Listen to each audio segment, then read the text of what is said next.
magaalada Raaso waxa ay ku taalaa dawladda deegaanka Soomaalida gaar ahaan gobolka Afdheer. Raaso waxa ay caan ku tahay hidaha ku dhaqanka iyo xadaarada Islaamiga ah ee ku sunto nolosha bulshada. mid ka mid ah tiirarka ugu muhiimsan ee bulshadu ku taagan tahay waa nidaamka waxbarashada diinta Islaamka oo si qoto dheer uga dhex muuqda nolol maalmeedka dadka magaalada iyo kuwa miyiga. Tan iyo maalinkii la dhidbay magaalada Raaso waxay ahayd xudunta waxbarashada iyo ku dhaqanka cilmiga shariicada Islaamka iyo barashada Qur'aanka Kariimka. masaajida iyo goobaha Qur'aanka ayaana ahaa goobaha ugu horeeya ee ilmuhu ka bilaaban jireen tacliinta waxbarashada diinta Islaamka, iyagoo uu si anbaqaadi jiray akhriska iyo xifdinta Qur'aanka, barashada ahkaamta shariicada Islaamka iyo akhlaaqda wanaagsan ee bulshada lagu hago. waxay muddo sidaas oo ahaataba nidaamka waxbarashada diiniga ah ee maamulka magaalada Raaso wuxuu yeeshay horumar ballaaran, waxaana la aasaasay xarumo diini ah oo nidaamsan, jaamacado, madaarisyo, kuwaasi oo bixinaya barnaamijyo aqooneed oo isku dhafan. taasi waxay dhalisay jiil cusub oo leh aqoon isku dhafan, isla markaana si fiican ugu diyaarsan adeegga bulshada iyo mustaqbalka ummadda Soomaaliyeed iyo guud ahaanba muslimiinta caalamka.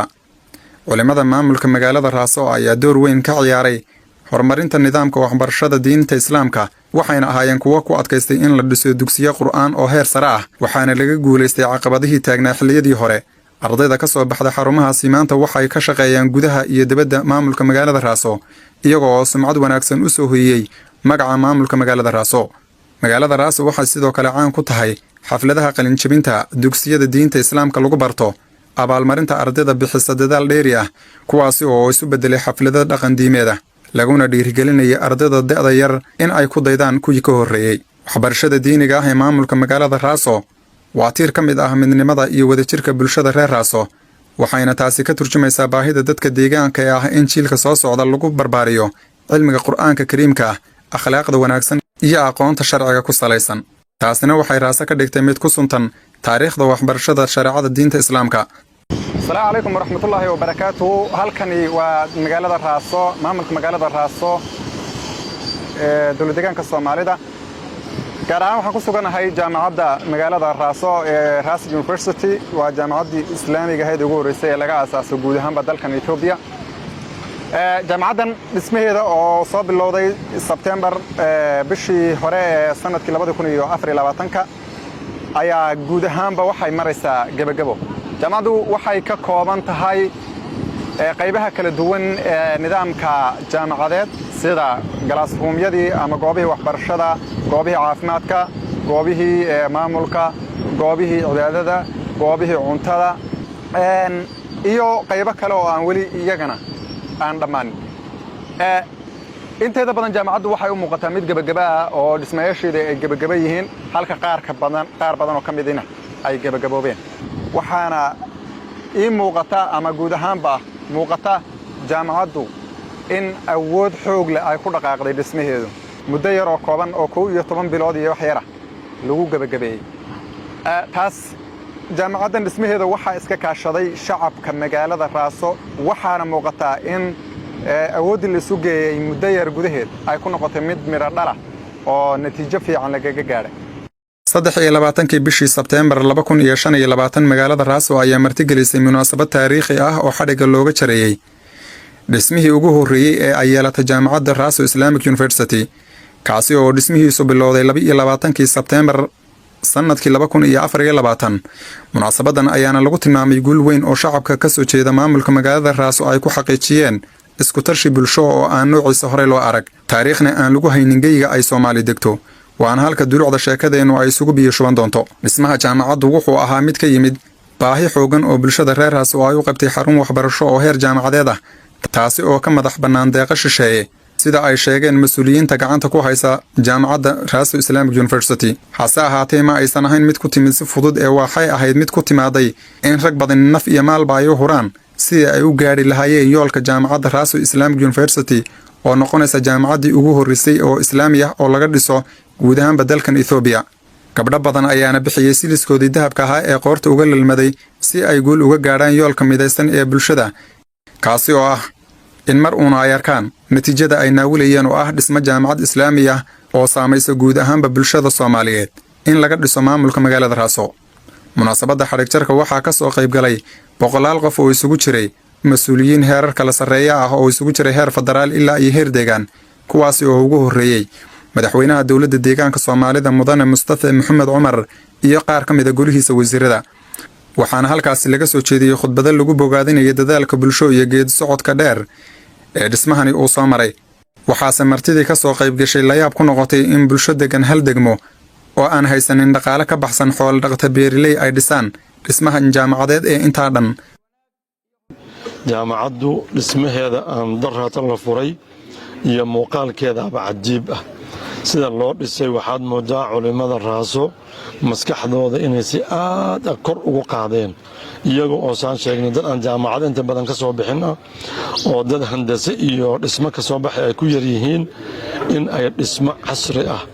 oo dabaqyo isku wareeg ah laba dabaqo waaweyn oo jaranjar dhexdooda la isu maraya leh oo cajiib ah ay dhisaan waa wax lala yaabo jaamacadaasi gobolka dhan waxay ku reebaysaa raad aad u weyn koow muuqaalka dhismaheeda iyo habka casriga ah ee aadka u qurux badan waxaa la ii sheegay oo sheekha dhisaya culimmada dhisaysa sheekh ka mid ah oo maalin telefoonka la hadlay xaqiijiyay waxaan rabnaa buu yiri guri kasta oo la dhiso inuu ka soo baxo injineer haysta shahaada caalamiya inuu gurigaas oo kala dhisi karo markii loo baahdo intaan la gaarin dadkii cilmigeeda ka baxay injineer shahaado la siiyo oo la yiraahdo injineerkaas hebela ayaa dhismaha ku farayareystay waa mid cilmigii oo haddaba magaalada si aad u ballaaran u yaala in loo sameeyo system iyo shahaado iyo mataqaanaa muuqaal cilmiyeysan oo casri oo jaamacadaha adduunka ee Azhar iyo Zaytuuna iyo Qirawaan iyo la socon karo oo shahaado muctaraf ah ijaaza cilmiya ay u bixiyeen culimada islaamku qarnigii saddexaad ee islaamka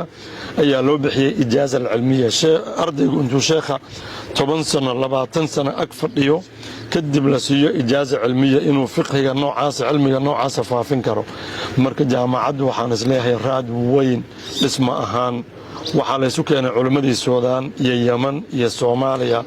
iyo caalamkii kale oo la keeni doono khibradoodii iyo cilmigoodii inay marka arday cilmiga ku habaysan cilmiga ka horana ikhlaas iyo diinta oo loo shaqeeyo ay qalbigooda meel weyn ku leedahay maxaa yeelay culimmadii jaamacadda u dhistay ee diinta soo bartay baa iimaankooda iyo inay diinta u adeegaan ayaa waxay u ahayd hadaf aad u weyn marka waxaan isleeyahay jaamacadaasi waxay adduunka ku soo kordhinaysaa isbedel aad u weyn oo ku dhisan iimaan iyo xamlu dacwa wax la yiraahdo qofkani inay qalbigiisa ka buuxdo dacwadan inaan sidaa u fahmo oo u barto culimo ayaa ka shaqeysay oo ugu beertay aniguna meeqan ku sii beeri karaa raadkaas iyo mid ka sii weyn taasay ku dhisan tahay marka isbedel weyn inay keenayaan hubaa oo ii muuqata culimada gacanta ku haysa dhismaha mashruuca jaamacadda Raaso Islamic University ayaa xusay in mashruucu uu ku bilowday fikrad yar oo bulshada dhexdeeda laga abuuray balse maanta uu noqday dhismo muuqda oo xarun u noqon doona kumanaan arday mustaqbalka soo gali doonta waxa kale oo ay carrabaabeen in aan deeqa dabadeed la helin taas bedelkeedana bulshadu ay ku tiirsanaayeen kaalmo yar iyo tabarucaad ka soo gaadha warbajoogta ka soo jeeda maamulka magaalada Raaso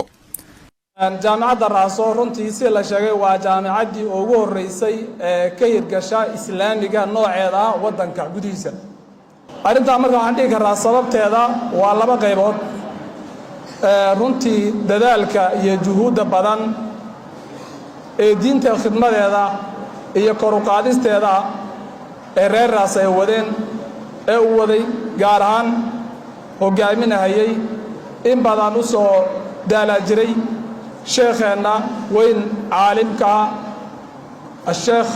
شيخنا الشيخ عبد القادر الشيخ إبراهيم الشيخ عبد السمد حفظه الله من كل سوء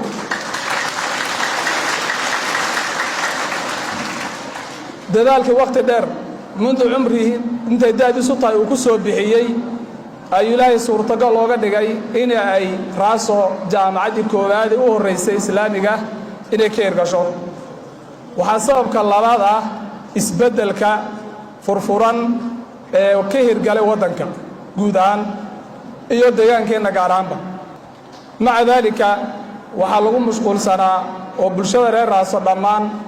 ay u taagnaayeen iyo intii ilaahay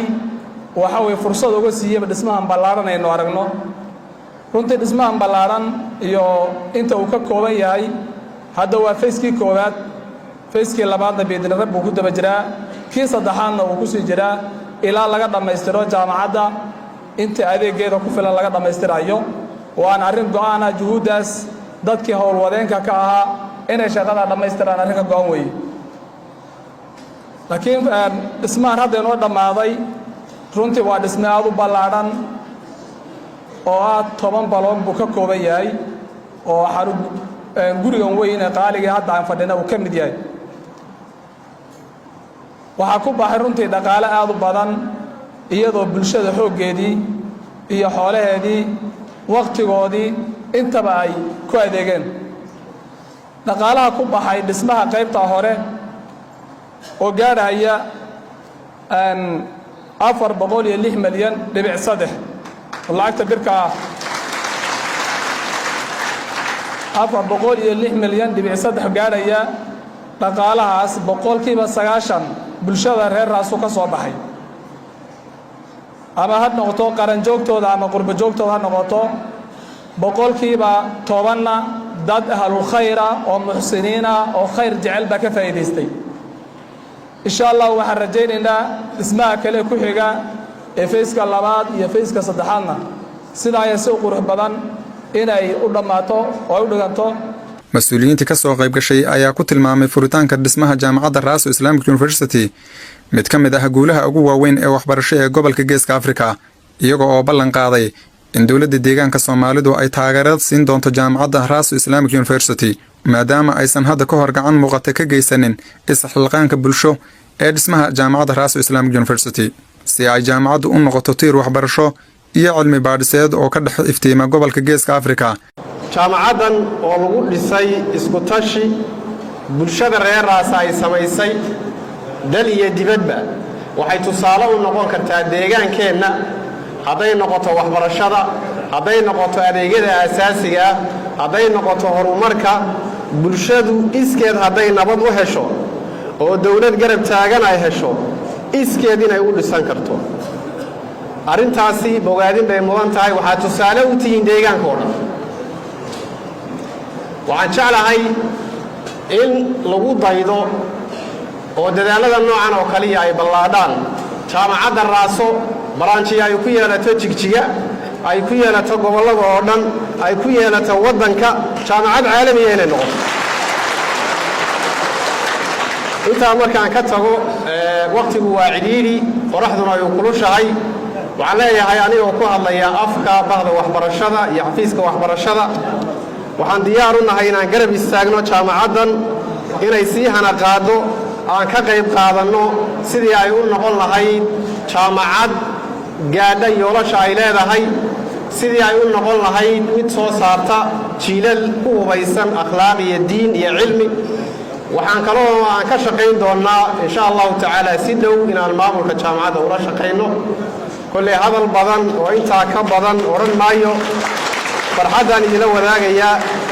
aad iyo aad baad mahadsantihiin wassalaamu calaykum waraxmatullaahi wabarakaatuh